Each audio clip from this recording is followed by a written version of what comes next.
Ne me pousse pas de renvoyer à l'hôpital. Tu peux me croire que cette fois-ci, je ne me laisserai pas faire. Hein? Je ne me laisserai pas faire. Ah bon? Oui. C'est ce que nous Je allons ne me faire. laisserai pas faire. Je ne me laisserai pas faire.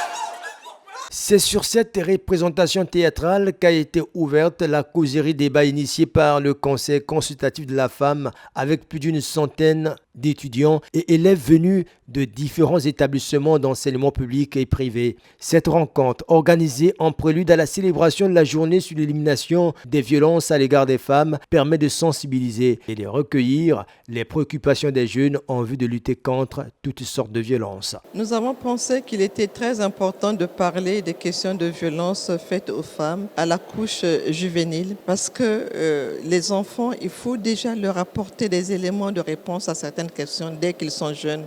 Et les violences sont subies par les femmes, jeunes, moins jeunes. Les auteurs peuvent être des enfants et même de grandes personnes. Et nous avons voulu donc sensibiliser la couche juvénile sur leurs droits et sur la nécessité de nous mettre tous ensemble pour combattre toute forme de violence faite aux femmes.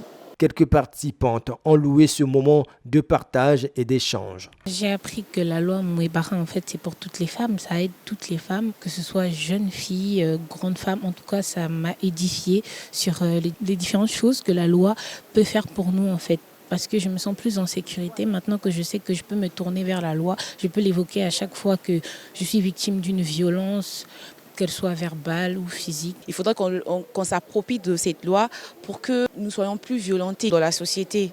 Nous devrions avoir la connaissance de la mainmise de cette loi qui est à notre portée et que nous devons la partager tout autour de nous.